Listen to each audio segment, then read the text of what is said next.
Welcome to Living a Full Life podcast. Join us as we explore health topics that encourage raising healthy children, living a healthy life, and living the best life possible. Now, here's your host.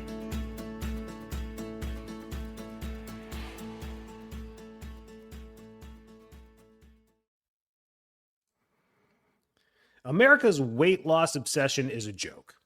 Year after year, people buy the next magic bullet, pills, jabs, hormones, but they aren't willing to do the basics. Eat real food, move hard, and take responsibility for their body.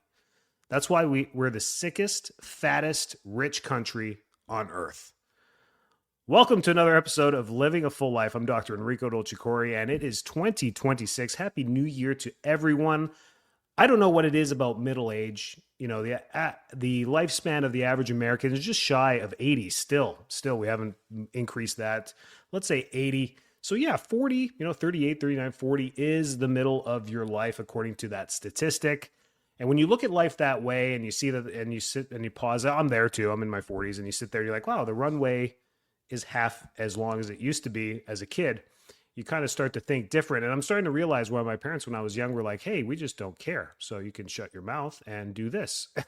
I was like, whoa, where'd that come from? Because you reach a point in your life where you're like, these things just don't matter. The shoes that you wear, the clothes that you buy, the cars that you drive, they just don't matter. And I see this podcast after doing this is going to be our 4th year in the podcast. We're still in season 3. But, and I'm seeing it in myself. I'm like, no more PC stuff. Let's go. Let's go. I'm not going to go Joe Rogan on you, but let's go. Unapologetic truths of what you need to know. And let's move forward. I know everyone, and this podcast comes as I just came back from the gym. What the heck? Like January gym. Holy smokes, I regret it, but I'll go. I'll deal with you people. Who will quit in 2 weeks and still be fat in March. So good for you. But for the rest of us, what we need to look at is this epidemic is crazy. I see it now as I'm Gen X or whatever it is. The millennials go through it. The Gen Zs are going through it right now. My kids, and I'm looking at it, just history just keeps repeating themselves. It used to be the magic shakers you would get on, the magic pills that you would take, the ephedrine you would take to raise your heart rate to lose weight, the Weight Watchers, the Jenny Craigs. It just keeps repeating itself. Now it's like injections. There used to be steroids when I was growing up. Steroids, juice, all that stuff. There was there. Now we're just calling it TRT. Well, it's replacement therapy for you.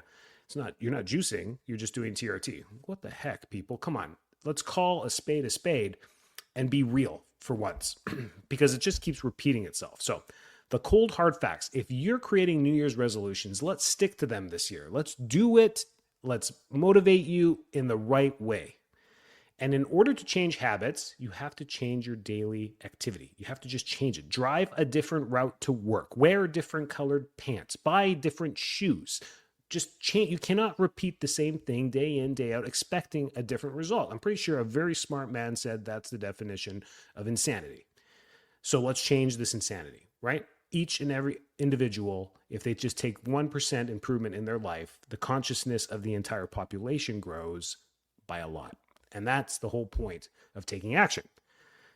So the actual data, obesity, is it getting better with all these drugs? What's happening? Here's the fact. 40% of US adults are still obese. That's nearly half of the population carrying fat that increases disease risk. We know the diseases. We've done many episodes on this. 73 to 75% of adults are overweight. So 3 in 4 people are overweight in America. There's a good chance someone around you, maybe you, in this category. Severe obesity is still at 10% of the population. 10% of the population. So 85% of the population is not in a healthy range. You got 15% of people living in a healthy range. Now, BMI is not my favorite. You know that from the previous podcasts. But this trends we have to look at. Obesity has at least doubled over the past few decades, since the 70s. Without dramatic change projections, we warn that overweight and obesity will continue climbing unless real lifestyle shifts occur. This is from health data from 2024.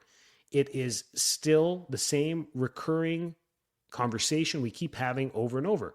Worldwide, obesity has more than doubled since 1990. but it's especially bad in high-income countries like the US, and we'll get into that. Most people aren't just slightly overweight. A majority are living in a body state that is tightly linked to chronic disease, and hence why the life expectancy is not getting better in the greatest age of humanity is right now. It's the best time to live in the entire history of the planet, of humans, is right now. We're not getting eaten by lions. We're not getting our huts raided by villagers. We're not getting bombed. We're not getting attacked. We're not getting, we can go out there and just live freely. It's the best time in history to be alive.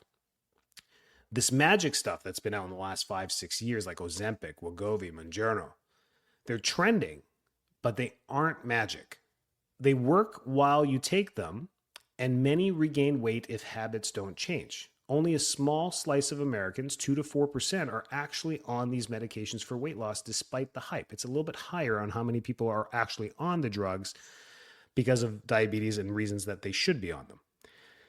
Even experts say these injections don't fix diet, quality, or lifestyle. We know that. There is no magic pill. Pills can sometimes help people, but they don't cure laziness, remove sugar addictions, increase strength or endurance, or give someone self-discipline.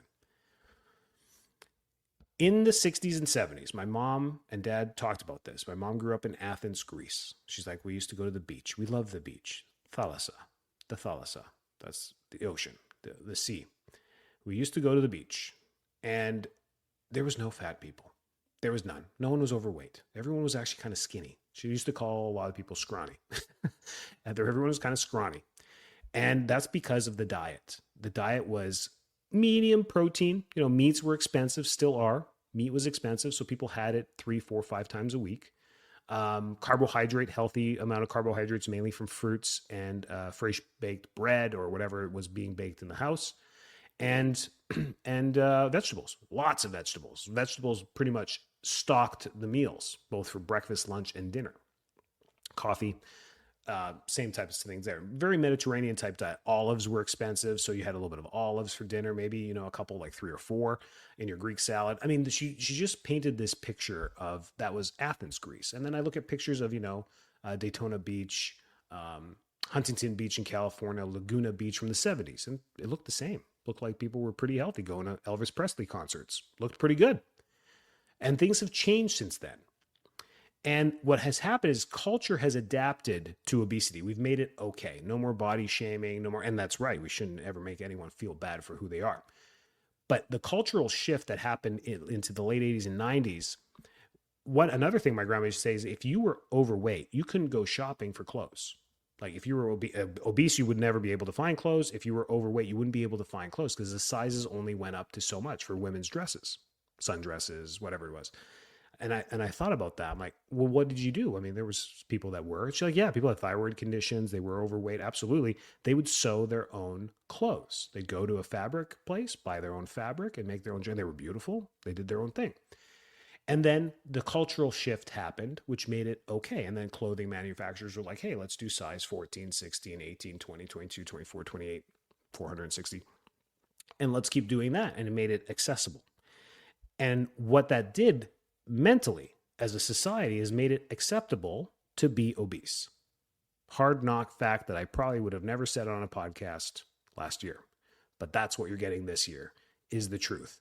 And because we've made it okay, we've been compliant, and compliancy creates laziness. Comfort creates laziness. And America is a very comfortable place. The immigrants, the friends and families that have moved here from Europe, that's my descendants, all in their own languages, Italian, Greek, German, define it the same way. America is comfortably big, not obese, big, like tons of space. You can drive big cars, wide roads. You have grass that you can cut. It's comfortable. It's the land of opportunity. They've said that for generations. Up until today, they still say, for Pete's sakes, I came from Canada to here for the same reasons. Like it's just more opportunity. It's a great country. And what that does is naturally instills laziness because everything is accessible and you're going to be okay, whether you're pushing hard or pushing medium. And I hope that makes sense. When it comes to your health, you cannot slack. You cannot be a slacker. Slacking slides us towards illness, and you deal with it. So when you slide that way, stop complaining and stop bitching. You let it slide that way. Take ownership and take the seesaw and tip it the other way towards wellness. And once you do that, it's a harder climb to get it back, but you can get it back. The body is designed to thrive. It's not designed to stall and just survive. It's not. It's designed to thrive. Pretty amazing stuff. So this lifestyle is not a quick fix. We eat junk. This is the issue. We're surrounded by junk. Many of you eat breakfast, lunch, and dinner, and 25% of it's junk still, and you still think you're doing a great job. Ultra-processed foods dominate our diet, filled with sugar, cheap carbs, and calories that don't satisfy hunger.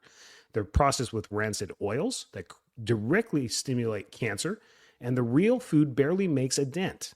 Studies show diet quality predicts health far more than any pill or injection. I remember about 12 years ago, I was in Canada talking to a group of people about health, and I said, you got to buy organic whenever you can. And this lady stands up and she's like, the organic food is contaminated anyways, and it's not even really organic, and you can't get away from pesticides and herbicides. And you know what? She was right. She was right. But the media created so many articles up there saying how organic food is just more expensive and not useful that the mindset, the cognitive mindset of the community shifted to, oh, you don't have to eat organic food. It's a waste. And chemicals are okay. That's what rubbed me the wrong way. Chemicals are not okay. The point of eating organic is to minimize and limit the amount of exposure to the chemicals. See how we can shift the narrative with anything, with statistics, and move it back and make people comfortable with buying non-organic produce. That's just one example. I could sit here all day and make this a 4-hour podcast. We don't need to do that. That's just one example that came to my mind. So we're surrounded by this stuff, and we have to do our best to minimize the amount of toxins that go into our body. That's step one. If we're eating a toxic lifestyle, it doesn't matter if you're high protein, low carb, South Beach diet, Mediterranean. If there's toxins coming into you, you damage your thyroid, your liver, and your metabolic system. It's just the way it goes. Number two, we don't move. These are the top two things that we just do wrong. Sedentary lifestyles or normal. Office jobs, screen time, minimal daily exertion. It's not a genetic shift. It's a behavior shift. Sally comes up to me and tells me, hey, I'm obese because it runs in my family. I'm like, Sally, no one in your family runs. That's why you guys are obese. That's the truth. Oh, 2026 is going to be fun, isn't it? It's going to be awesome. I'm going to get in a lot of trouble this year. People want to blame theories, toxins, greens, hormones, ads. We blame everything but ourselves. And instead of confronting the basics, eat fewer refined carbs and sugars. Number one, here they are. Do these 4 things and you can turn off the podcast. Eat fewer refined carbs and sugars. 1, choose whole foods over processed foods. If you walk down the center of the grocery store and you buy a box, you fail. If it's in a box, you fail. There's no way a box has 1 ingredient in it. It's got tons of ingredients in it. Move daily. Lift some weights. Lift something, for Pete's sake. Do something. Increase NEAT, N-E-A-T, non-exercise activity thermogenesis. That's just like going for a walk. Increase it. Track calories and your macros if accountability is needed. I love that accountability thing. MyFitnessPal is free. Download it. Track it for 10 days straight. Watch how many calories you're actually eating. And we actually have a calorie podcast from over a year ago about the myth of calories. Who came up with 2,000 calories a day? That person deserves to go to jail. Guantanamo Bay. They got to go to Cuba. Like, get rid of this person. Where did 2,000 come from? If you're 5'3" or 6'6", 2,000 is not the number. It makes no sense. A different story for a different day. So do those things. That is how you create a new resolution for 2026, is by making those 4 things a top goal for you, whether it's weight loss, living healthier, feeling better, better sleep. It all starts with those 4 things. And you can't cheat on any one of those and expect a different result. That's what we're saying by changing habits. Health consequences of being overweight. Do we really need to go over this over and over again? Healthy People 2020. That was me growing up in high school and college. Healthy People 2020, the whole plan for Healthy People 2020. Well, that didn't work out. higher risk of type 2 diabetes if we're obese, increased rates of heart disease and stroke, joint degeneration and mobility loss, greater risk of certain cancers, chronic inflammation and immune dysfunction, higher healthcare costs, and lower quality of life. I mean, we have people, a 40-something-year-old comes and is like, I need a hip replacement. I'm healthy. I'm skinny. What's going on? Why me? Why me? How much soda did you drink, Carl? Oh, I didn't know that was bad. Well, it's not bad if you have one a month. How many do you have? 2 or 3 a day? Oh, yeah. Well, enjoy your osteoporosis. This stuff is out there. And we point the blame to the corporations. We're like, why would you make something that kills our children? Because you buy it. Because you buy it. If you buy it, then they'll keep making it. If you don't buy it, they'll stop making it. You guys sometimes go to Costco like, oh, they don't have that brand of cereal or oatmeal anymore or whatever. You're like, what happened? Why is it gone? Why you got rid of it? Well, because they weren't selling it. They got rid of it because it wasn't selling. Supply and demand. You guys are American. Come on. You know this. You made up the whole supply and demand theory. I mean, you guys created capitalism. Come on. And now you're complaining? Spend your money where you want it to keep going. And if we don't do the right things, then they're just going to keep making those products. They buy, they sell, they're cheap, they're easy to just get off at a convenience store, right? Sodas, chips, all easy snacks. Parents come in all the time. My kid's so picky. All they eat is chicken nuggets. And I'm like, where did they find chicken nuggets at 2 years old? They get up, call an Uber, drive to the grocery store, went down the freezer section. Your 2-year-old bought a bag of chicken nuggets, went to the till, paid for it, took the Uber home, put them in the oven, cooked them, ate them like, oh, these are good. That's what your 2-year-old did? Who bought the chicken nuggets? Who fed it to their kid? 2026 is going to be a lot of fun. It's going to be great. We're going to make a lot of mommies cry. Okay, so let's cut the fluff and come back to the basics. Move daily.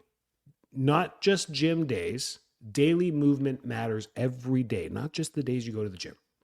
Strength training, walking 10,000 steps, basic equals the minimum. We have to do that. We have to make the basic curriculum the minimum for us. The new devices that you wear, your Apple Watch and all those things, this is where the 10,000 step challenge came from. Fitbit did this when they first came out, and they took the 5K and converted it to steps. If you wonder how far 10,000 steps is, it's about, for the average 5'7" male, about 5K. You're supposed to be walking and moving about 5 kilometers a day. Yet, you guys will sign up for a 5K run and then get a medal at the end and be so proud. You're supposed to be doing that every day, and you're getting a medal for this because you paid $40 for the event. Come on. Now, a marathon, now you deserve a medal. It's the basic. We are rewarding subpar culture. And I guess maybe I'm just a tired bystander. Just a tired bystander of watching this when the solution's right in front of our face. Quality nutrition. Eat protein with every meal. The protein studies are off the chart around the world. We just know lack of protein leads to muscle weakness. Muscle weakness decreases our life expectancy because of accidental death, falling, hemorrhage, fracture, embolism, blood clot, whatever happens from trauma from falling at 71 years old, at 62 years old, whatever it happens, that's what decreases our life expectancy. Ditch sugary drinks. Why consume sugar in liquid form? Oof. Whole natural foods are always better than any type of fast food. Even the healthy fast food joints, just a little side, the problem is the oils. None of them are importing cold pressed organic olive oil from Sardinia, Italy. None of them. Why? It's super expensive. They're not going to cook your French fries in cold pressed olive oil or drizzle that on your salad at the fast food joint. It's because it's expensive. What's cheap? Rancid sunflower oil or canola oil. That's vegetable oils. And those directly create oxidation in the body, stress that throws cells into complete atypical mode, which can increase sharply the risk of cancer. Accountability, number 3. This has been big since our weight loss program 6 years ago when I implemented it. It's whole foods and intermittent fasting, and people pay us. I'm like, why are you paying us to tell you to skip breakfast and eat whole foods? It's the accountability. Every day, they're like, listen, man, I just need some help. That's what this podcast is for. That's what everything I do is for, to help people. It's my entire life. I literally get up every morning, go to a clinic, help my community, come back home. Been doing it for 20 years. That's what we do. And what do I do on my spare time? Find other ways to help people. Podcasts, weight loss programs, virtual programs to just help more people. So track progress, track it. I love the MyFitnessPal. Get it. If you have any resolutions this year, get it for fitness, for weight loss, for nutrition, get that and track. It'll be eye-opening for you when you set your macro goals in there and you see, oh man, I eat a lot of salt, or I'm not getting a lot of micronutrients, or I'm missing the boat on I'm overeating fat maybe because of some of the things that you choose. Maybe it's peanut butter or avocado, or you eat, maybe you eat 2 avocados thinking it's healthy for you. And you're like, holy smokes, there's my daily fat intake just for breakfast on my avocado toast. So there's little things you learn through that. And just by doing, I say 10 days, but really you should be doing it for 60 days, because you'll create habits as you learn as well. 10 days is just a quick snapshot of being like, wow, I learned something. But 60 days is like, oh man, I learned stuff and I've created a new habit. That's a double win right there. Set behavior goals, not just outcome goals. Behavior, not just I want to get to 145 pounds on the scale. Set the goal, but set your behavior. I want to get to 145 pounds on the scale, but I want to be never skipping breakfast again for the rest of 2026. I want to make sure breakfast is my priority for 2026. That's it. That's the behavior goal. Then you use MyFitnessPal and you cultivate your breakfast to be the right protein base, the right amount of carbs, a little bit of fat. You start your day off great. 50, 60 gram protein day, 40, 50, 60, whatever you need grams of protein starts your day. And then you can just taper off through the day and just snack and eat smaller meals. Stop waiting for permission to be disciplined. Drop the entitlement. The body doesn't care what you feel. It responds to your actions. If we're serious about not being fat, we have to stop pretending pills and injections fix the problem. You can't afford them for the rest of your life. You can't afford tirzepatide for $400 a month for the rest of your life. You're going to quit. Believing sugar-laden ultra-processed foods are fine. They're never fine. Slap yourself on the other wrist when you buy it. Eat it, but slap it. Slap yourself, please, or get an elastic band around your wrist and just snap it every time you buy it. If I see a bruise on your wrist, I know what's going on. Expecting miracles without sweat and effort. Weight loss isn't glamorous, sexy, or easy. It's boring. The real eating, the real movement, the real effort, that's how winners sculpt bodies and their health. More importantly, sculpt their health. 2026. I wish you all the very best. The passion that comes out and will continue to come out is maybe the Italian part of me. I don't know. But it's going to be hard knocks. It's going to be real truth. Give me some feedback on this episode. Was it a little too much? Let me know. If it wasn't, if it was great, I'll keep this tone and frequency going for the rest of the year. Stay well, stay healthy, and have a joyful and blessed 2026. Thanks so much for tuning into this episode of Living a Full Life podcast. If you're enjoying the show, please feel free to rate, subscribe, and leave a review wherever you listen to your podcasts. That helps others find the show, and we greatly appreciate it. Thanks again for tuning in, and we'll catch you in the next episode.